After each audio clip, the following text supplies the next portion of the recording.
കൃപയുടെ വാസസ്ഥലം കൃപാസനം.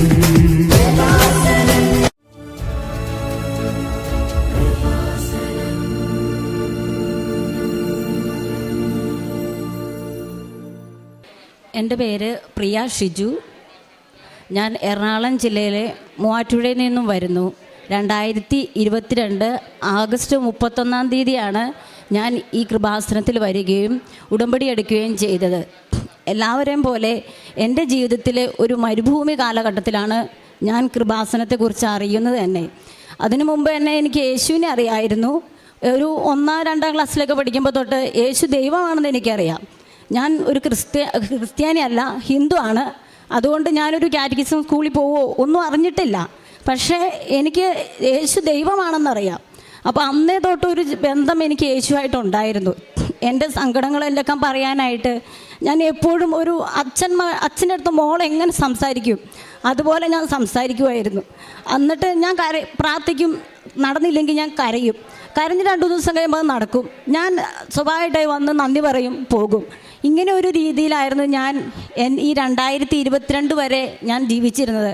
എനിക്കൊരു പ്രാർത്ഥനയിൽ വലിയ ഒരു ആഴപ്പെട്ട ഒരു ഇതൊന്നും ഉണ്ടായിരുന്നില്ല. പക്ഷേ 2022 മെയ് മാസമായപ്പോൾ എൻ്റെ ജീവിതത്തിൽ എനിക്ക് സഹിക്കാൻ വയ്യാത്ത രീതിയിലുള്ള മാറ്റങ്ങളാണ് വന്നുകൊണ്ടിരുന്നത്. ഞാൻ ജോലിക്ക് പോകുന്നുണ്ടായിരുന്നു. എൻ്റെ കുടുംബത്തെ കാര്യങ്ങളെല്ലാം ശ്രദ്ധയോടെ ചെയ്യുന്നുണ്ടായിരുന്നു. കുട്ടികൾ, ഭർത്താവ്, എല്ലാ കാര്യങ്ങളും ഞാൻ അവിടെ എല്ലാം നന്നായി നോക്കാൻ ശ്രമിച്ചുകൊണ്ടിരുന്നു. അവർക്കൊന്നും ഞാനൊരു കുറവ് വരുത്താൻ ശ്രമിച്ചിട്ടില്ല. പക്ഷേ എൻ്റെ ജീവിതം സ്മൂത്തായി പോയപ്പോൾ നമ്മൾ സ്വാഭാവികമായിട്ടുണ്ടാകുന്ന ഒരു അകൽച്ച വന്നത് ദൈവത്തോടായിരുന്നു. കാരണം സ്മൂത്തായി പോകുമ്പോൾ നമുക്ക് പിന്നെ സാധാരണ ഒരു പ്രാർത്ഥന, ഞാൻ 1/2 മണിക്കൂർ ബൈബിൾ വായിച്ചിരുന്നു, കൊന്ത ചൊല്ലിയിരുന്നു. ഇതൊന്നും ആരും എന്നെ പറഞ്ഞിട്ട് ചെയ്തതല്ല, പക്ഷേ എനിക്ക് സ്വന്തമായിട്ട് തോന്നി ഞാൻ ചെയ്തുകൊണ്ടിരുന്നതാണ്. പിന്നെ ആയപ്പോൾ അതൊക്കെ കുറഞ്ഞു. 5 മിനിറ്റായി ദൈവത്തിന് വേണ്ടിയുള്ള എൻ്റെ ഒരു ദിവസത്തെ കാര്യങ്ങൾ. പിന്നെ അങ്ങനെ ഇരിക്കുമ്പോൾ എനിക്ക് നടുവേദന വന്നു. ഞാൻ ഇടയ്ക്ക് മെഡിസിനൊക്കെ എടുത്തുകൊണ്ടിരുന്നു. 1-2 ഡോക്ടേഴ്സിനെ കാണുകയും ചെയ്തു. ആദ്യം ഒരു ഡോക്ടർ മരുന്ന് കഴിക്കും, മാറും, വീണ്ടും വരും. പിന്നെ ഡോക്ടർ പറഞ്ഞു MRI എടുക്കണമെന്ന് പറഞ്ഞു. അപ്പോൾ ഞാൻ വേറൊരു ഡോക്ടറെ അടുത്ത് പോയി ചോദിച്ചു. അപ്പോൾ ഡോക്ടറും പറഞ്ഞു ഇത് തന്നെ ചെയ്യണം. ഫസ്റ്റിൽ ഒരു എക്സ്റേ എടുക്കാൻ പറഞ്ഞു. ഞാൻ എക്സ്റേ എടുത്തു. എൻ്റെ 2 മുട്ടിൻ്റെ എക്സ്റേ എടുത്തു. എൻ്റെ 2 മുട്ടിനും തേയ്മാനം, എൻ്റെ നട്ടൽ ബൾജ് ചെയ്തിട്ട് അതിങ്ങനെ എൻ്റെ കാലിലേക്കുള്ള ഇടതുവശത്തെ കാലിലേക്കുള്ള ഞരമ്പിനെ ഞെരുക്കുന്നു. ഒരു മരപ്പ് പോലെ എനിക്ക് വേദനയാണ്.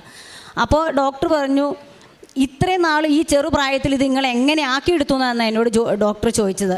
ആ സമയം തന്നെ ഡോക്ടർ എനിക്ക് ബെൽറ്റ് എഴുതി തന്നു. നടുവിന് ബെൽറ്റ് ഇടാതെ നിങ്ങൾ ഒരു നിമിഷം പോലും നടക്കാൻ പാടില്ല എന്ന് പറഞ്ഞു. പോയി ബെൽറ്റ് മേടിച്ച് ഇട്ടു. ഡോക്ടർ പറഞ്ഞു, ഡോക്ടറോട് ഞാൻ പറഞ്ഞു ഞാൻ 2 വീലർ ഓടിക്കുന്ന ആളാന്ന് പറഞ്ഞു. അപ്പോൾ ഇത്രയും നാൾ നിങ്ങളിവിടെ വന്നത് എങ്ങനെയാണെന്ന് ദൈവം നിങ്ങളെ നടത്തിയതാന്ന് പറഞ്ഞു. ഞാൻ ആകെ അങ്ങ് തകർന്നു പോയി. കാരണം എന്നാന്ന് വെച്ചാൽ എനിക്ക് സാമ്പത്തികമായിട്ട് ഒത്തിരി ഉള്ള കുടുംബമൊന്നും അല്ല. അപ്പോൾ നമ്മുടെ കിട്ടുന്ന ജോലിയും കൊണ്ട് ഒരുപാട് കാര്യങ്ങൾ ഞാൻ കാൽക്കുലേറ്റ് ചെയ്ത് വെച്ചിട്ടുണ്ട്. അത് അവിടെ ആ നിമിഷം മറിയുകയാണ് ചെയ്തത്.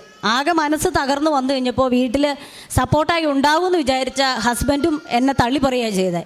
അപ്പോൾ എൻ്റെ ശ്രദ്ധയില്ലായ്മ എനിക്ക് വേണ്ടി ചെയ്തു വെച്ച പോലെ ഒരു ഇത് വന്നു. ആകെ തകർന്നു എന്ന് പറഞ്ഞാൽ ഇനി എനിക്കൊരു രക്ഷയില്ല. അപ്പോൾ ഞാൻ വീണ്ടും എൻ്റെ അപ്പൻ്റെ അടുത്തേക്ക് ചെല്ലുകയാണ്. ഞാൻ ചോദിച്ചു എന്തുകൊണ്ട് എനിക്കിത് വന്നു, ഞാൻ എന്തുകൊണ്ടാണ് ഇങ്ങനെ ആയി മാറിയത് എന്ന് ഞാൻ ചോദിച്ചു. എന്നിട്ട് ഉത്തരവൊന്നുമില്ല. അപ്പോൾ പിന്നെ ഞാൻ ആശ്രയം വെച്ച സാധനങ്ങൾ, വ്യക്തികൾ, എൻ്റെ ജോലി, ഇപ്പോൾ എൻ്റെ ദൈവവും കൂടെ കൈവിട്ടു. പിന്നെ ഞാൻ എങ്ങനെ മുന്നോട്ട് പോകും എന്ന് ഞാൻ ഇത്രയും തകർന്നു പോയൊരു ജീവിതം ഞാൻ എന്ത് ചെയ്യും, ഇതെനിക്ക് വാക്കിൽ പറഞ്ഞറിയിക്കാൻ വയ്യ. അത്രയ്ക്കും ഞാൻ അനുഭവിച്ചു. അപ്പോൾ ഞാൻ ഇനി എന്ത് ചെയ്യും, എനിക്ക് മുന്നോട്ട് ആത്മഹത്യ ചെയ്യണോ, ഞാൻ തന്നെ മരിക്കണോ, കുഞ്ഞുങ്ങളെ കൊല്ലണോ, എന്തൊക്കെയാണ് അങ്ങനെ എൻ്റെ മനസ്സിൽ കടന്നു പോയെന്ന് എനിക്കറിയത്തില്ല. അങ്ങനെ ഞാൻ വളരെ തകർന്നിരിക്കുന്ന സമയത്ത് എനിക്കൊരു കൃപാസന പത്രം കിട്ടി.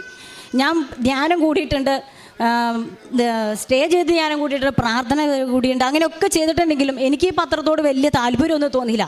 പിന്നെ 2-3 ദിവസം കഴിഞ്ഞപ്പോൾ ഞാൻ ആ പത്രം എടുത്തൊന്ന് വായിച്ചു. അന്നേരം നമ്മുടെ ബഹുമാനപ്പെട്ട ജോസഫ് അച്ഛൻ്റെ ടോക്കിൽ ഇങ്ങനെ ഫീച്ചറിൽ ഇങ്ങനെ കിടക്കുന്നു. എൻ്റെ അതേ ഡയലോഗ് തന്നെ ആ പത്രത്തിൽ കണ്ടു. അപ്പം എനിക്ക് തോന്നി ഇതിലെന്തോ സംതിങ് ഉണ്ട്. ഞാൻ വായിച്ചു, ആ പത്രം മൊത്തം വായിച്ച് ഞാൻ ഇവിടെ വരണമെന്ന് തീരുമാനിക്കുകയും ഇവിടെ വന്ന് ഉടമ്പടി എടുക്കുകയും ചെയ്തു. അത് കഴിഞ്ഞ് പ്രാർത്ഥനയിൽ മുന്നോട്ട് പോയിക്കൊണ്ടേയിരുന്നു. പിന്നെ ഈ കഴിഞ്ഞ പ്രാവശ്യത്തെ ഒക്ടോബർ മാസത്തിലെ ജപമാല റാലിയിൽ ഞാൻ പങ്കെടുത്തതിൻ്റെ അന്ന് ഞാൻ ബെൽറ്റ് ഇട്ടുകൊണ്ടാണ് ഞാൻ ഇവിടെ വന്നായിരുന്നത്. ഞാൻ ബെൽറ്റ് ഒരു ബാഗിൽ വെച്ച് ഇവിടുന്ന് ജപമാല റാലി സ്റ്റാർട്ടിങ് ചെയ്ത് അപ്പോൾ തന്നെ എനിക്ക് ആ കൂടെ തന്നെ പങ്കെടുക്കാൻ പറ്റും. ഫസ്റ്റ് ആളുകൾ ആ അർത്തുങ്കൽ പള്ളിയിൽ കയറിപ്പോൾ ഞാനും കയറി. ഞാൻ ചങ്ക് പൊട്ടുന്ന രീതിയിൽ കരഞ്ഞ് എൻ്റെ എല്ലാം സമർപ്പിച്ചു. അപ്പോൾ എനിക്ക് എൻ്റെ ഉള്ളിലേക്ക് വന്നു, ഇതാ യോഹന്നാനോട് യേശു പറയില്ലോ, ഇതാ നിൻ്റെ അമ്മ എന്ന് പറഞ്ഞ പോലെ എൻ്റെ ഉള്ളിലേക്കും വരുവാണ് ഇങ്ങനൊരിത്. അമ്മ യേശുവിനെ കുരിശ് തറച്ചിട്ട് ആ രൂപത്തിൽ ചോര ഒലിപ്പിച്ച് നോക്കി നിൽക്കുന്ന ആ ഒരു രൂപത്തിൽ ഞാൻ ഓർത്തു, സത്യമാണ്, അമ്മ അനുഭവിച്ച വേദന ഒന്നും എനിക്ക് വന്നിട്ടില്ല. ഒരു ചെറിയ വേദനയേ വന്നിട്ടുള്ളൂ. ഇന്ന് ഞാൻ ഈ നിമിഷം പറയുകയാണ്, ഇനി ഞാൻ ഈ ബെൽറ്റ് ഉപയോഗിച്ചിട്ട് ഒരു സ്ഥലത്ത് പോവുകയോ ഒന്നും ചെയ്യത്തില്ല. ഞാൻ എൻ്റെ ബെൽറ്റ് അന്നേ ഞാൻ ഉപേക്ഷിച്ചു. പിന്നെ ഇതുവരെ ആ ഒരു വിഷയത്തെക്കുറിച്ച് ഞാൻ ചിന്തിക്കാറില്ല. എൻ്റെ നടു എങ്ങനെയാണോ അങ്ങനെ തന്നെ പോകട്ടെ എന്ന രീതിയിൽ ഞാൻ ഇപ്പോഴും പോയിക്കൊണ്ടിരിക്കുകയാണ്. പിന്നെ ഞാൻ ഒരു വർഷമായിട്ട് നടുവേദനയ്ക്ക് മരുന്നെടുക്കാറില്ല. അമ്മയുടെ ഇവിടുത്തെ വിശുദ്ധ തൈലം തേച്ചിട്ട് ഞാൻ പ്രാർത്ഥിക്കും, ഈ കല്ലിൽ നിന്ന് അബ്രാഹത്തിന് സന്തതികളെ സൃഷ്ടിക്കാൻ സാധിക്കുമെന്ന് പറഞ്ഞ വചനം ഞാൻ എൻ്റെ ഹൃദയത്തിലും ഞാൻ ഏറ്റെടുക്കുന്നു, അതിലും കൊണ്ട് ഏറ്റുപറയുകയും ചെയ്യുന്നു. അത് വരട്ടി ഞാൻ വചനം പറഞ്ഞ് ഞാൻ എൻ്റെ നടുവിൽ ഇവിടുത്തെ ഉടമ്പടി തൈലം തേക്കും. എൻ്റെ കൊച്ചിനെ കൊണ്ടാണ് തേപ്പിക്കുന്നത്. അവനും ആ വചനം പറഞ്ഞ് പറ്റും. പിന്നെ ഞാനത് മറന്നു. പിന്നെ അങ്ങനെ എനിക്ക് അത്രയും എനിക്ക് സഹിക്കാൻ പറ്റാത്ത ആ ഒരു വിഷയത്തിൽ നിന്ന് മാതാവ് എനിക്ക് വളരെ ഒരു വിടുതൽ തന്നു. പിന്നെ എനിക്ക് രണ്ടാമത് പറയാനുള്ളൊരു സാക്ഷി എന്ന് പറഞ്ഞാൽ എൻ്റെ ഈ മോളാണ്. ഇവരുടെ പേര് മിന്നു ഷിജു എന്നാണ്. മാതാവിൽ വിശ്വാസം ഉണ്ടോ എന്ന് ചോദിച്ചാൽ വിശ്വാസമൊന്നും അത്ര ഉണ്ടായിരുന്നില്ല. ഞാനിങ്ങനെ പ്രാർത്ഥിക്കും, ഇതൊക്കെ ചെയ്യണ ആളായിട്ട് എനിക്ക് ഇങ്ങനെ ഓരോന്നൊക്കെ വരുമ്പോൾ കൊച്ചെന്നോട് ചോദിച്ചു, അമ്മ, നമ്മൾ ദൈവത്തിനോട് കൂടുതൽ പ്രാർത്ഥിക്കുന്നവരാണെങ്കിൽ ദൈവം അവരെ എപ്പോഴും ഇങ്ങനെ ഒരു പാപത്തോ ഒരു പ്രശ്നങ്ങളോ വരാതെ അവരെപ്പോഴും കരുതുകയല്ലേ വേണ്ടത്, ഇങ്ങനെ ഓരോരോ സഹനങ്ങൾ തരുവാണോ ചെയ്യേണ്ടതെന്ന് എന്നോട് ചോദിച്ചു. അപ്പോൾ ഞാൻ പറഞ്ഞു, മോളെ, നമുക്ക് ദൈവം ഇങ്ങനെ ഒരു സഹനങ്ങൾ തരുന്നത്, സ്വർണം ഇങ്ങനെ ഉരുക്കിയാണ് അത് പ്യൂരിഫൈ ചെയ്തെടുക്കുന്നത്. അതുപോലെ നമ്മുടെ ഉള്ളിലുള്ള ഇതെല്ലാം മാലിന്യമെല്ലാം കഴിഞ്ഞ് നമ്മളെ വിശുദ്ധീകരിക്കാൻ വേണ്ടി ദൈവം തരുന്നതാണ് ഈ സഹനം എന്ന് പറഞ്ഞു. അപ്പോഴും അവൾക്കതൊരു വിശ്വാസമൊന്നുമല്ല. അങ്ങനെ അവൾ +1 പഠിച്ചുകൊണ്ടിരിക്കുന്ന സമയത്ത് ചെറിയ ഇഷ്യൂ ഞങ്ങളുടെ വീട്ടിലുണ്ടായി. ഞാൻ ഈ മദ്യപാനം നിർത്താൻ വേണ്ടിയുള്ള ഹോസ്പിറ്റലിലേക്ക് ഞാൻ പോയിട്ടുണ്ട്. അവരുടെ അടുത്ത് പോയത് അവർക്ക് ഈ പത്രം കൊടുക്കാനൊക്കെയാണ്. ഞാൻ പോയി അവിടുത്തെ ഡോക്ടറെ കണ്ടു. എനിക്ക് ഇങ്ങനെയൊക്കെ പ്രശ്നങ്ങളുണ്ടെന്ന് പറഞ്ഞ ഡോക്ടർ ഉറങ്ങാനായിട്ട് ഒരു ഗുളിക തന്നു. എനിക്ക് ശരിക്കും ഉറങ്ങാൻ പറ്റില്ല എന്ന് പറഞ്ഞപ്പോൾ ഞാൻ ആ ദേഷ്യത്തിന്, എൻ്റെ ഹസ്ബൻഡായിട്ടുണ്ടായ ഇഷ്യൂവിൽ ദേഷ്യത്തിൽ ഞാൻ ആ ഗുളിക ഓർമ്മ എനിക്ക് സുഖമായിട്ടൊന്നും ഓർക്കാതെ ഉറങ്ങാനായിരുന്നു. ഞാൻ കണ്ണു തുറന്നു, എപ്പോഴോ കണ്ണു തുറക്കും, വീണ്ടും ഞാൻ പ്രത്യക്ഷീകരണ പ്രാർത്ഥന ചൊല്ലും, ഒരു ഗുളിക എടുത്ത് വയ്ക്കും, കിടക്കും. ഇങ്ങനെ 3 ദിവസം ഞാൻ കിടന്നു. എൻ്റെ കൊച്ചിൻ്റെ +1 മോഡൽ പരീക്ഷ സമയത്താണ്. അവൾ അത്യാവശ്യം പഠിക്കുകയൊക്കെ ചെയ്യും. എന്നിട്ട് അവൾ പരീക്ഷയ്ക്ക് പോയപ്പോൾ പറഞ്ഞു, ഈ 3 ദിവസം എനിക്കൊന്നും പഠിക്കാൻ പറ്റിയില്ല അമ്മ, കാരണം എൻ്റെ പരീക്ഷ എനിക്ക് ശരിക്കും എഴുതാൻ പറ്റിയിട്ടില്ല, എന്നെ സിസ്റ്റർ വഴക്ക് പറയുമെന്ന് പറഞ്ഞു. അതവിടെ മാത്സിൻ്റെ പരീക്ഷ സമയത്തായിരുന്നു. അപ്പോൾ ഞാൻ അവളോട് ചോദിച്ചു, നിനക്ക് എത്ര മാർക്കാണ് മാത്സിന് വേണ്ടതെന്ന് ചോദിച്ചു. എനിക്ക് ഫുൾ മാർക്ക് കിട്ടുന്നത് മോഡൽ പരീക്ഷയ്ക്ക് 60-ലാണ്. അപ്പോൾ ഞാൻ എടുത്ത വായിക്കാൻ അവളോട് പറഞ്ഞു, നിനക്ക് മാതാവ് 50 മാർക്ക് തരും എന്ന് പറഞ്ഞു. അപ്പോൾ കൊച്ചിന് വിശ്വാസമില്ലാത്തതുകൊണ്ട് അവൾ പറഞ്ഞു, പിന്നെ മാതാവ് ഇപ്പം മാർക്ക് തരികയല്ലേ എന്ന് പറഞ്ഞ് അവളിങ്ങ് പോയി. പിന്നെ അതിൻ്റെ പേപ്പർ വായിക്കാനായിട്ട് സ്കൂളിൽ നിന്ന് ചെല്ലാൻ പറഞ്ഞു. പോകാൻ നേരത്ത് ഞാൻ വീട്ടിൻ്റെ ഇരിക്കും. അപ്പോൾ അവൾ എന്നോട് പറഞ്ഞിട്ടെ, ഇന്ന് എൻ്റെ മാത്സിൻ്റെ മാർക്ക് തരുന്ന ദിവസമാണ്. അപ്പോൾ അമ്മ പറഞ്ഞ പോലെ മാതാവ് എനിക്ക് 50 മാർക്ക് തരൂലേ എന്ന് പറഞ്ഞിട്ട് ഒരു വിശ്വാസമില്ലാത്ത രീതിയിലാണ് പോയത്. പക്ഷേ ഞാൻ ആ പോണ പോക്കിന് മാതാവിനോട് ഞാൻ പറഞ്ഞു, മാതാവ്, നീ അവൾക്ക് 50 മാർക്ക് കൊടുത്തില്ലേലും ഞാൻ വിശ്വസിക്കും, നീ എൻ്റെ കൊച്ചിനെ ഇനിയുള്ള കാര്യങ്ങൾ ഏറ്റെടുത്തോളൂ എന്ന് വിശ്വസിക്കും. പക്ഷേ അവൾക്കൊരു വിശ്വാസം വരണമെങ്കിൽ മാതാവ് അവൾക്ക് 50 മാർക്ക് കൊടുക്കണം. അതിൽ 51 ആവരുത്, 50 തന്നെ കൊടുത്താൽ അവൾ അത് വിശ്വസിക്കുള്ളൂ. നീ ഇവിടെ ഈ ഇതിൽ പ്രവർത്തിച്ചിരിക്കണം, നീ ആയിരിക്കണം എൻ്റെ കൊച്ചിൻ്റെ പേപ്പർ നോക്കിയത്, നീ ആയിരിക്കണം എൻ്റെ കൊച്ചിന് മാർക്ക് കിട്ടുമെന്ന് പറഞ്ഞു. അത് സാധാരണ ടീച്ചർ വിളിച്ചു, എല്ലാവരുടെയും പേപ്പർ വിളിച്ചു കൊടുത്തു. ഇവരുടെ പേര് വിളിച്ചപ്പോൾ ഇവളുടെ പേര് മിന്നു ഷിജു, 50 മാർക്കെന്ന് പറഞ്ഞു. ആ സമയത്ത് അവൾ അവിടെ നിന്ന് കരഞ്ഞ്. അപ്പോൾ ഞാൻ എൻ്റെ തിരിച്ചു വന്നപ്പോൾ അവൾ പറഞ്ഞു, ഇവൾ കൂട്ടുകാരോടൊക്കെ പറഞ്ഞു, അമ്മ ഇങ്ങനെ കൃപാസനത്തിൽ പോകുന്നുണ്ട്, അമ്മച്ചി പറഞ്ഞായിരുന്നു എനിക്ക് 50 മാർക്ക് കിട്ടും, മാതാവ് മാർക്ക് ഇടണമെന്ന് പറഞ്ഞിരുന്നു എന്ന് പറഞ്ഞു.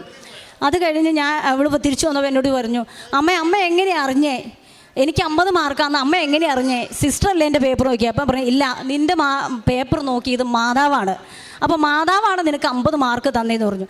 അപ്പോൾ ഞാൻ ആ നിമിഷം ഇവർ കണ്ടിട്ടില്ല.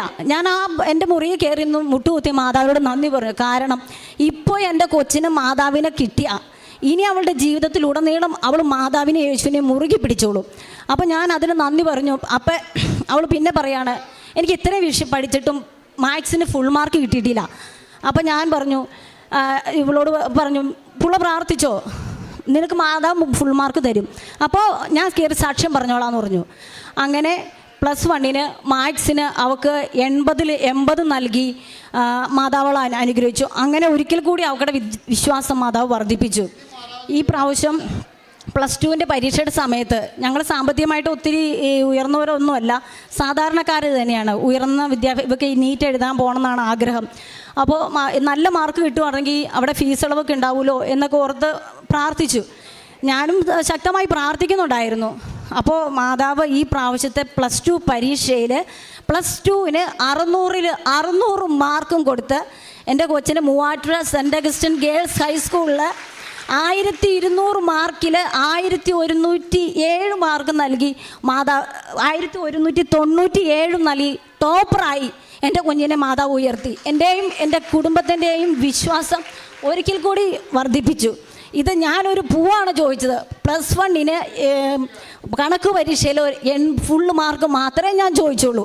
അപ്പോൾ ഞാനൊരു പൂ ചോദിച്ചപ്പോൾ എൻ്റെ മാതാവ് എൻ്റെ കുടുംബത്തിലേക്ക് ഒരു പൂക്കാലം പോരെ +2-ന് ഫുള്ള്. ഇവരുടെ ക്ലാസ്സിൽ ഒരിക്കലും അവൾ ഫുള്ള് വാങ്ങിച്ചിട്ടില്ല. ആ ആൾക്ക് 600 തന്ന് മൂവാറ്റുപുഴ ഗേൾസ് ഹയർ സെക്കൻഡറിയിലെ ടോപ്പറായി എൻ്റെ കുഞ്ഞിനെ ഉയർത്തി. ഇതുവഴി എൻ്റെ കുഞ്ഞിൻ്റെ വിശ്വാസം ഒരിക്കൽ കൂടി എൻ്റെയും എൻ്റെ കുഞ്ഞിൻ്റെയും വിശ്വാസം വർദ്ധിപ്പിക്കാനിടയായി. പിന്നെ അതുപോലെ തന്നെ ഞാൻ ഈ പത്രം കൊടുക്കാൻ പോകുമ്പോൾ എല്ലാവർക്കും ഒന്നും ഞാൻ പത്രം കൊടുക്കത്തില്ല, ഹോസ്പിറ്റലും കൊടുക്കത്തില്ല. ഓരോ ഹോസ്പിറ്റലിൽ കയറി അവിടെ ഒരു 3-4 പേപ്പർ കിടക്കുന്നുണ്ട്. അവർ ആ പേപ്പറിൽ ചോറ് വെച്ചുകൊണ്ടും പൊതിഞ്ഞെടുക്കും. അങ്ങനെ അത് ചെയ്യുന്ന എൻ്റെ മുമ്പിൽ അത് ചെയ്യാൻ എനിക്ക് വിഷമമായിരുന്നു. ഞാൻ 1-2 പ്രാവശ്യം ഹോസ്പിറ്റലിൽ പോയിട്ടുള്ളൂ. ഞാൻ പത്രം കൊടുക്കാൻ പോകുമ്പോൾ എനിക്ക് സേഫായിട്ടുള്ളിടത്താണ് ഞാൻ ആദ്യമേ കൊടുത്തുകൊണ്ടിരുന്നത്.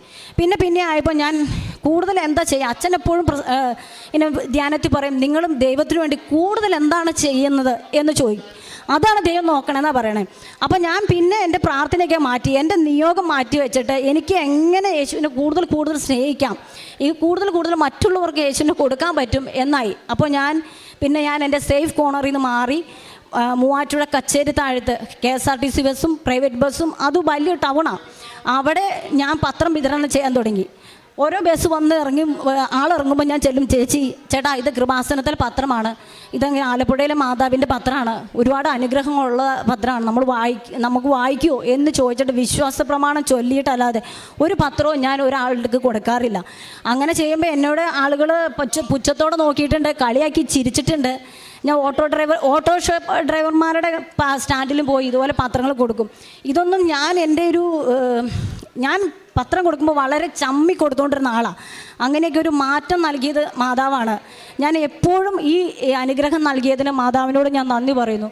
അതുപോലെ തന്നെ എൻ്റെ തൊട്ടടുത്തുള്ള 2 കുട്ടികൾ കല്യാണം കഴിഞ്ഞവരാ, ചെറുപ്രായമാണ്. അപ്പോൾ ഞാൻ ഇതുപോലെയുള്ള ഞാൻ പ്രാർത്ഥിക്കും, എനിക്ക് മാതാവേ മറ്റുള്ളവർക്ക് വേണ്ടി പ്രാർത്ഥിക്കാനായിട്ട് വലിയൊരു കൃപ തരണേന്ന്. അങ്ങനെ ഞാൻ പത്രം കൊടുക്കാൻ പോയപ്പോൾ 2 കുട്ടികളെ കണ്ടുമുട്ടി. അവർ 2 പേരും ചെറുപ്രായമാണ്. ഹസ്ബൻഡുമായിട്ട് എന്തോ വേറെ ഇഷ്യൂ ആയിട്ട് അവർ വീട്ടിൽ വന്ന് നിൽക്കുക. അപ്പോൾ ഞാൻ ആ കൊച്ചിന് പത്രം കൊടുത്തിട്ട് ഇങ്ങനെ പറഞ്ഞു, മോളെ എൻ്റെ കുടുംബത്തിൽ വന്ന സമാധാനവും എല്ലാം ഞാൻ അവരെക്കുറിച്ച് അവരോട് പറയുമായിരുന്നു. അങ്ങനെ ഞാൻ ആ കൊച്ചിന് പത്രം കൊടുത്തു കഴിഞ്ഞപ്പോൾ അതിനെ പിറ്റത്തെ ആഴ്ച തന്നെ അതിന് ഒരു ലാബ് പഠിച്ച കൊച്ചാണ്. അപ്പോൾ ലാബിൽ ജോലി കിട്ടി. അപ്പോൾ ആ കൊച്ചിന് കുറച്ച് എന്നെ വിളിച്ചു, ചേച്ചി ആ പത്രം തന്നതിൻ്റെ പിറ്റേ ആഴ്ച തന്നെ എനിക്കൊരു ജോലി കിട്ടി ചേച്ചി, ഇപ്പോൾ എൻ്റെ മനസ്സിനൊരു സമാധാനം വന്നിട്ടുണ്ടെന്ന് പറഞ്ഞു. അത് കഴിഞ്ഞ് ഞാൻ പിന്നെ അതിന് ഇവിടുത്തെ സാക്ഷ്യങ്ങൾ അഴിച്ചു കൊടുക്കാൻ തുടങ്ങി. അപ്പോൾ ഇവിടെ ഈ ആൾക്കാരെ കയറിയിരുന്ന ഒരു ചേച്ചി റെയിൽവേ സ്റ്റേഷനിൽ മുന്നിൽ ട്രെയിൻ കാത്ത് നിൽക്കുകയാണ്. ട്രെയിന് ചാടി ആത്മഹത്യ ചെയ്യാൻ വേണ്ടി. അത് ഇച്ചിരി ലെങ്ത്തുള്ള സാക്ഷിയായിരുന്നു.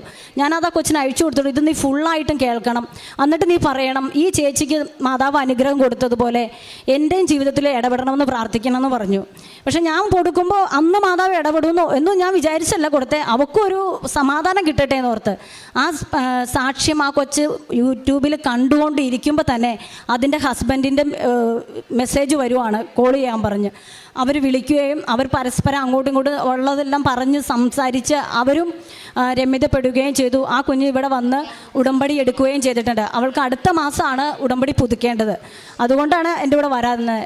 പിന്നെ അതുപോലെ തന്നെ വേറൊരു കുട്ടിക്ക് ഇതുപോലെ ഡൈവേഴ്സിന് കൊടുത്തേക്കണാണ്. ഈ കഴിഞ്ഞ മെയ്യിലാണ് അവരുടെ ഡൈവേഴ്സിൻ്റെ ഫൈനൽ തീരുമാനിച്ചേക്കണേ എന്ന് പറഞ്ഞു. അതിൻ്റെ ഇടയ്ക്ക് 1-2 പ്രാവശ്യമൊക്കെ അവരെ കോടതിയിൽ വക്കീൽ വിളിക്കുകയൊക്കെ ചെയ്തു. അപ്പോഴൊന്നും അതിൻ്റെ ഹസ്ബൻഡ് അതിനായിട്ട് യോജിക്കാൻ തയ്യാറല്ലായിരുന്നു. അപ്പോൾ അങ്ങനെ അത് പറയുമ്പോൾ അതിൻ്റെ കണ്ണ് നിറഞ്ഞു വരുന്ന ഞാൻ കണ്ടായിരുന്നു. അപ്പോൾ എനിക്ക് അത് ഭയങ്കര അതൊരു വിഷമമായി മാറി. അപ്പോൾ ഞാൻ കൊച്ചിനോട് പറഞ്ഞു, എൻ്റെ കയ്യിൽ ഒന്നും ഉണ്ടായില്ല. അപ്പോൾ സാധാരണ ഞാൻ പത്രം കൊടുക്കാൻ പോകുമ്പോൾ കൊന്തയോ മാതാവിൻ്റെ ലോക്കറ്റോ ഒക്കെ ഞാൻ കൈ പിടിച്ചിട്ടാണ് പോവാറ്. അന്ന് നോക്കിയപ്പോൾ എൻ്റെ കയ്യിലില്ല. എൻ്റെ കയ്യിൽ ആകെ 10 പത്രം കണ്ടുള്ളൂ. ഞാൻ വേഗം തന്നെ ഒരു പത്രം അവൾക്ക് കൊടുക്കാൻ ഉദ്ദേശിച്ച് ഞാൻ ആ 10 പത്രം എൻ്റെ കയ്യിൽ നിന്ന് കവറെ പടിയെ കൊടുത്തിട്ട് പറഞ്ഞു, ഇതിനകത്തൊരു 10 പത്രമുണ്ട്, ഒരു കാര്യം അവൾ ചെയ്യണം. ചേച്ചി പറഞ്ഞ് ചെയ്യുമെന്ന് ചോദിച്ചു. അപ്പോൾ കൊച്ചു പറഞ്ഞു ചെയ്യും, എനിക്ക് മാതാവിൽ വിശ്വാസമാണ് ചേച്ചി എന്ന് പറഞ്ഞു. അങ്ങനെ ഞാൻ ആ കൊച്ചിനെ പത്രം കൊടുത്തിട്ട് പറഞ്ഞു, ഈ പത്രം നീ അവർ ഹോസ്പിറ്റലിൽ വർക്ക് ചെയ്യണേ, ആ ഹോസ്പിറ്റലിൽ നിനക്കറിയാവുന്ന പേഷ്യൻസിന് കൊടുത്തിട്ട് ഇത് ആലപ്പുഴത്തിലെ മാതാവിൻ്റെ പത്രമാണെന്ന് പറഞ്ഞൊന്ന് കൊടുക്കുക, നിൻ്റെ ജീവിതത്തിൽ മാതാവ് ഇടപെടുമെന്ന് പറഞ്ഞു.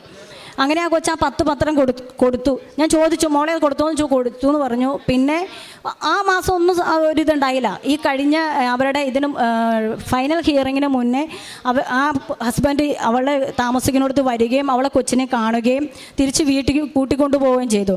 ഇപ്പോൾ അവരും പറഞ്ഞിട്ടുണ്ട് ഇവിടെ വന്ന് അമ്മ മാതാവിൻ്റെ അടുത്ത് നന്ദി പറയാൻ കുടുംബസമേതം വരുമെന്നാണ് പറഞ്ഞേക്കണേ. ഇങ്ങനെ എൻ്റെ ജീവിതത്തിലും ഞാൻ മറ്റുള്ളവരുടെ മാതാവിനെ കുറിച്ച് പറഞ്ഞ് അവരുടെ ജീവിതത്തിലും മാതാവ് ഇടപെട്ടത് എനിക്ക് ഞാൻ കൃപാസന മാതാവിനോടും യേശുവപ്പയോടും ഒരുപാട് നന്ദി പറഞ്ഞു. കാരണം എനിക്കത് പറഞ്ഞറിയിക്കാൻ പറ്റാത്ത, എൻ്റെ വാക്കിലൊതുങ്ങുന്ന സന്തോഷമല്ല അത് എൻ്റെ ജീവിതത്തിൽ മാതാവ് തന്നെ ചെറുതും വലുതുമായിട്ട് ഒത്തിരി അനുഭവങ്ങൾ എനിക്ക് തന്നിട്ടുണ്ട്. ഇത്രയും ഒരു യോഗ്യതയൊന്നും ഉണ്ടായിട്ടൊന്നും അല്ല എന്നെ ഇവിടെ ദൈവം കയറ്റി നിർത്തിയത്. കാരണം ഞാൻ ഉടമ്പടിയിൽ പറഞ്ഞ പ്രേക്ഷിത പ്രവർത്തനങ്ങളുടെ കേസിൽ എനിക്ക് ആഴ്ച തോറും ഒന്നും രോഗികളെ കാണാനോ കാരുണ്യ പ്രവൃത്തി ചെയ്യാനോ ഒന്നും സാധിച്ചിട്ടില്ല. സാമ്പത്തികമായിട്ടുണ്ടായിട്ടില്ല, സാഹചര്യം കൊണ്ടും പറ്റാറില്ല. അപ്പോൾ ഞാൻ എൻ്റെ കയ്യിൽ പൈസ വരണമനുസരിച്ച് ഞാൻ ആരോടും പറയാറില്ല. എനിക്ക് കിട്ടുന്നതനുസരിച്ച് ഒരു ഓർഫനേജ് വയസ്സായ അമ്മമാരെ താമസിപ്പിക്കുന്ന സ്ഥലമുണ്ട്, അവിടെ ഞാൻ അവർക്ക് ഫുഡ് മേടിച്ചു കൊടുക്കാനും, എനിക്ക് പറ്റില്ലെങ്കിൽ ഞാൻ മറ്റുള്ളവരോട് കൂടി പറയും ഇങ്ങനൊരു ഇതുണ്ട്, നിങ്ങൾ എന്നെ ഒന്ന് സഹായിക്കാമോ എന്നുള്ള അവരും കൂടി ചെയ്ത് അങ്ങനെ അവർക്ക് ഫുഡ് വാങ്ങിച്ചു കൊടുക്കാൻ എനിക്ക് സാധിച്ചിട്ടുണ്ട്. ഞാൻ അവർക്ക് നൈറ്റി അങ്ങനെയുള്ള സാധനങ്ങൾ മേടിച്ചു കൊടുക്കാൻ സാധിച്ചിട്ടുണ്ട്. അരി മേടിച്ചു കൊടുക്കാറുണ്ട്. ചില സമയങ്ങളിൽ ഞാൻ ഇവിടെ കേട്ടിട്ടുണ്ട് ആൾക്കാർ നഖം വെട്ടിക്കൊടുത്തു, തല ചീകി കൊടുത്തു, കുളിപ്പിച്ചു. അപ്പോൾ എനിക്കങ്ങനെ ചെല്ലുമ്പോൾ അങ്ങോട്ട് പറഞ്ഞ് അവർക്ക് ഇഷ്ടപ്പെട്ടില്ലല്ലോ എങ്കിൽ എന്നൊരു ധാരണ ഉണ്ടായിരുന്നു. ഒരു ദിവസം ഞാൻ ഇങ്ങോട്ട് ചെന്നപ്പോൾ അവർ നഖം വെട്ടി എടുത്ത് എനിക്ക് ഇങ്ങോട്ട് തന്നിട്ട് അതിലൊരു അമ്മച്ചു പറഞ്ഞു, എൻ്റെ നഖം ഒന്ന് വെട്ടിത്തരാമോ എന്ന് ചോദിച്ചു. അങ്ങനെ എൻ്റെ ആഗ്രഹം ഞാൻ അവിടെ പറയണേന് മുന്നേ തന്നെ അങ്ങനെ അവരുടെ നഖം വെട്ടി കൊടുക്കാനും ആ അമ്മമാരെ കുളിപ്പിക്കാൻ കൂടാനും അവരുടെ തലയിലുള്ള ഈ പേൻ അങ്ങനെയുള്ള സാധനങ്ങളൊക്കെ അത് കളയാനൊക്കെ എന്നെ മാതാവ് ഒരുക്കിയതാണ്. പക്ഷേ എനിക്ക് പണ്ട് ഭയങ്കരമായിട്ട് അറപ്പുള്ള ഒരാളായിരുന്നു ഇങ്ങനെയുള്ള കാര്യങ്ങൾ ചെയ്യാൻ. എൻ്റെ കുഞ്ഞിൻ്റെ പോലും ചെയ്യാൻ എനിക്ക് മടിയുള്ള ആളായ ഞാൻ എൻ്റെ ദൈവത്തിന് വേണ്ടി ഇനിയും എൻ്റെ ജീവിതത്തിൽ ദൈവം ഇടപെടാൻ വേണ്ടി, ഇത് ഞാൻ എൻ്റെ നിയോഗം സാധിക്കാൻ വേണ്ടി ചെയ്യുന്ന കാര്യമല്ല.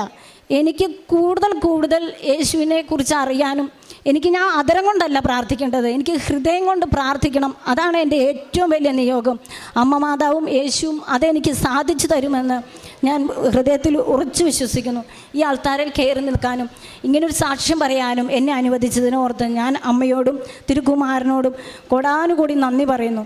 ഇതെൻ്റെ മോള് പാലാ ബ്രില്യൻറ്റിൽ നാളെ അഡ്മിഷൻ എടുക്കാൻ പോവുകയാണ്. ഇനിയും ഞാനൊരു സാക്ഷിയായിട്ട് ഇവിടെ കയറുന്നുണ്ടെങ്കിൽ അതും ഒരു അമ്മ നൽകുന്ന സാക്ഷ്യമായിരിക്കും. ഞാൻ 5ാമത് ഉടമ്പടി പുതുക്കിയിട്ട് പോയപ്പോൾ പറഞ്ഞ ആ വാതൊക്കെ നിന്നിട്ട് പറഞ്ഞിട്ടാണ് ഞാൻ പോയത്, അമ്മേ ഇനി ഞാനിവിടെ വരുന്നത് സാക്ഷ്യം പറയാനായിരിക്കും. അമ്മയുടെ സ്വർഗീയ സാക്ഷിയായി യേശുവിൻ്റെ നാമത്തിൽ എന്നെ ഉയർത്തണമേ എന്ന് പറഞ്ഞിട്ടാണ് ഞാൻ പോയത്.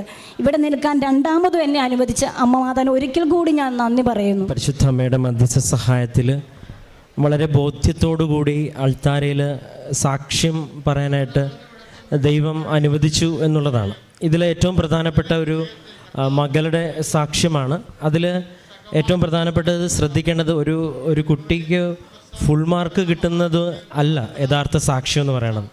അത് ദൈവത്തെ വിളിക്കാത്തവർക്കും ഫുൾ മാർക്ക് കിട്ടുന്നുണ്ട്, ദൈവത്തെ വിളിക്കാത്തവരും കാനഡയിലും അമേരിക്കയിലൊക്കെ പോകുന്നുണ്ട്. അതൊന്നുമല്ല നമ്മുടെ പ്രധാനപ്പെട്ട വിഷയം. ഒരു ബ്ലെസ്സിങ് ഒരാൾക്ക് കിട്ടി എന്നുള്ളതല്ല സാക്ഷ്യം.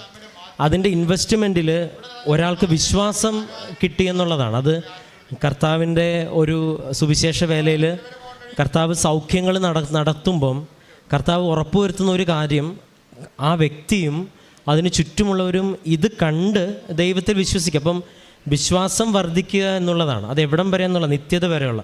അപ്പോൾ ഈ മകളുടെ വിശ്വാസത്തിൻ്റെ ഒരടയാളമായിട്ട് ഈ കാര്യത്തിന് വേണ്ടി ശക്തമായിട്ട് ഈ അമ്മ പ്രാർത്ഥിച്ചു എന്നുള്ളതും, അപ്പോൾ ആ ഒരു കാര്യം നടന്നു കഴിയുമ്പം അവസാനം ആ സാക്ഷ്യത്തിൽ തന്നെ അതിന് ക്ലാരിറ്റി ഉണ്ട്.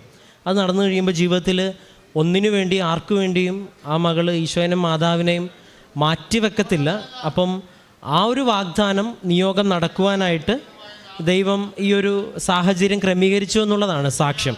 അപ്പം അതിന് വളരെ വ്യക്തമായിട്ട് വലിയൊരു അടയാളമായിട്ട് ഒരു പക്ഷേ അന്ന് ഈ മകള് ഈ അൾത്താരയിൽ വന്ന് നിൽക്കുവാൻ തക്കവിധൊരു ബോധ്യം ആ ഒരു കുടുംബത്തിന് നൽകി, അല്ലെങ്കിൽ ആ പ്രാർത്ഥനയ്ക്ക്. അപ്പോൾ അതാണ് ഏറ്റവും പ്രധാനപ്പെട്ടൊരു വിഷയം. അതുതന്നെയാണ് ഈ അമ്മ പ്രാർത്ഥിച്ചതും.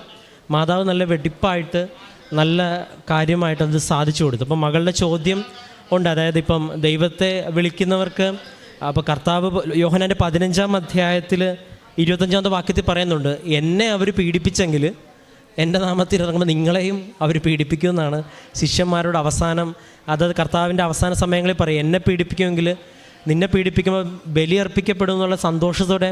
അപ്പം ദൈവം ആഗ്രഹിക്കുന്ന ജീവിതത്തിൽ അങ്ങനെ ഒരു ലോജിക്കാണ് വർക്കൗട്ട് ചെയ്യുന്നതെങ്കിൽ ഏറ്റവും സൗഭാഗ്യവതിയായിട്ട്, ലോകത്തിൻ്റെ കണ്ണിൽ ഏറ്റവും സൗഭാഗ്യവതിയായിട്ട് ജീവിക്കേണ്ട ഒരു സ്ത്രീ എന്ന് പറയുന്നത് പരിശുദ്ധ അമ്മയാണ്. പരിശുദ്ധ അമ്മയുടെ ജീവിതം പരിശോധിക്കുമ്പം ജീവിതത്തിൻ്റെ അവസാനം വരെ മാനുഷികമായ കണ്ണിൽ നോക്കുമ്പം ആ ഒരു വ്യക്തിക്ക് ഒരു മാനുഷിക കണ്ണിൽ നോക്കുമ്പോൾ സ്വസ്ഥമായിട്ടൊന്ന് ഒരു പ്രസവ സമയമോ ഒന്ന് പ്രസവിക്കാനോ സ്വസ്ഥമായിട്ടൊരു ജീവിതമൊന്നും മാതാവിനെ നമ്മൾ നോക്കുമ്പോൾ കാണുന്നില്ല, വായിച്ചറിയണില്ല. അപ്പോൾ ദൈവം ആഗ്രഹിക്കുന്ന ഒരു സ്വസ്ഥതയും സമാധാനവും ഈ മനുഷ്യൻ്റെ കണ്ണുകളിലുള്ള അനുഗ്രഹമല്ല, അത് ഉള്ളിൽ നിന്ന് പൗലോസ് അപ്പോസ്തലൻ പറയുന്നത് ദാരിദ്ര്യമാണെങ്കിലും സുഭിക്ഷമാണെങ്കിലും ഭിക്ഷയാണെങ്കിലും എന്തു തന്നെയാണെങ്കിലും അതിൻ്റെ ഉള്ളിൻ്റെ ഉള്ളിൽ അനുഭവിക്കുന്ന ഈ ഇരുൾ മൂടിയ താഴ്വരയിലൂടെ നടന്നാലും ഭയം എന്തെന്നറിയത്തില്ല എന്ന് പറയണ, അല്ലെങ്കിൽ തീയുടെ നടുവിലൊന്നും തീ നിന്നെ തീണ്ടത്തില്ലെന്ന് പറയണ ഒരു ദൈവസാന്നിധ്യത്തിൻ്റെ അവബോധമുണ്ട്. അതാണ് ആ ഒരു ബോധ്യത്തിലേക്കാണ് ഉടമ്പടി എടുത്ത് ഈ അവസാന സാക്ഷ്യങ്ങൾ ചുരുക്കുമ്പോൾ വന്നെത്തി നിൽക്കുന്നത്. കാരണം ഇനി എന്ത് വന്നാലും മാതാവ് കൂടെ ഉണ്ടെന്നുള്ളൊരു ബോധ്യം, അത് വെറുതെ ഇങ്ങനെ കേട്ടും പ്രസംഗം കേട്ടിട്ടുള്ള ബോധ്യമൊന്നുമല്ല, അനുഭവങ്ങൾ വെച്ച്. അത് ആ മകൾക്കും അങ്ങനെ ഒരു അനുഭവം പകർന്നു കൊടുക്കുവാനായിട്ട് ഈ ഉടമ്പടി സഹായിച്ചെന്നുള്ളൂ. രണ്ടാമത്തത്, ഉടമ്പടി ആരാധനയിലൊക്കെ ബഹുമാനപ്പെട്ട അച്ഛൻ പറയുന്ന കാര്യങ്ങളൊക്കെ വ്യക്തമായിട്ട് കേൾക്കുന്നുണ്ട്. അപ്പോൾ അതും ഒക്കെ ഒരുപാട് ഈ ഒരു സാക്ഷ്യത്തിന് സഹായമായിട്ടുണ്ട്. മൂന്നാമത്തത്, ഉടമ്പടിയിൽ വ്യക്തമായിട്ട് കാര്യങ്ങൾ ചെയ്യാനായിട്ട് ശ്രമിക്കുന്നുണ്ട്. ഇപ്പം ഏറ്റവും പ്രധാനപ്പെട്ട ഫോക്കസ് ചെയ്ത് പറഞ്ഞത് പത്രം കൊടുക്കുന്ന, കാരണം ഈ ഒരു വ്യക്തി ഇവിടെ വരാനായിട്ട് കാരണമായ ഏതോ ഒരു വ്യക്തി പത്രപ്രേക്ഷിത പ്രവർത്തനത്തിൻ്റെ ഭാഗമായിട്ട് കൊടുത്ത ഒരു പത്രം ആണ് ഇവിടം വരെ എത്തിച്ചതും. അപ്പം ഏറ്റവും അവസാനം പറയണത് താനത് വിശ്വാസ പ്രമാണം ചൊല്ലി പ്രാർത്ഥനയോട് കൊടുക്കണു. ഒരു സ്ഥലത്ത് ചെല്ലുമ്പോൾ കൃപയോടുകൂടി അവരെ സ്വന്തം എന്നതുപോലെ ശുശ്രൂഷിക്കുന്നു.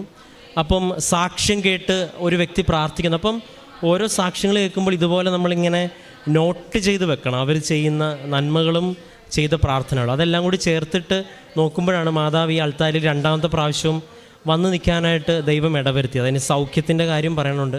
അപ്പം ഇത്രയും ബോധ്യത്തോടെ സൗഖ്യവും വിജയവും സാന്നിധ്യവും മറ്റുള്ളവർക്ക് വേണ്ടി പ്രാർത്ഥിക്കുമ്പോൾ അവർക്ക് സൗഖ്യം ലഭിക്കുന്നതും ഇത്രയും ബോധ്യത്തോടു കൂടി അൾത്താരിൽ കയറി നിൽക്കുവാനായിട്ട് ദൈവം അനുവദിച്ചതിനും പരിശുദ്ധമ്മയുടെ പ്രത്യക്ഷീകരണത്തിൻ്റെ ഒരു സാക്ഷ്യമായിട്ട് ഇത് മാറുന്നതിനെല്ലാം പ്രതി നമുക്ക് ഏറെ പ്രത്യേകിച്ച് കരങ്ങളടിച്ച് ദൈവത്തിൻ്റെ നാമം മഹത്വപ്പെടുത്താം. അത്യപൂർവ ദൈവാനുഭവങ്ങൾ ഇനി നിങ്ങൾക്കും സ്വന്തം. ഈ യൂട്യൂബ് ചാനൽ ഇതുവരെ സബ്സ്ക്രൈബ് ചെയ്തിട്ടില്ലെങ്കിൽ ഇപ്പോൾ തന്നെ സബ്സ്ക്രൈബ് ചെയ്യുക. ഈ വീഡിയോ ഇപ്പോൾ തന്നെ നിങ്ങളുടെ സുഹൃത്തുക്കൾക്ക് ഷെയർ ചെയ്തുകൊണ്ട് കർത്താവിൻ്റെ പ്രേക്ഷിതരാകുക.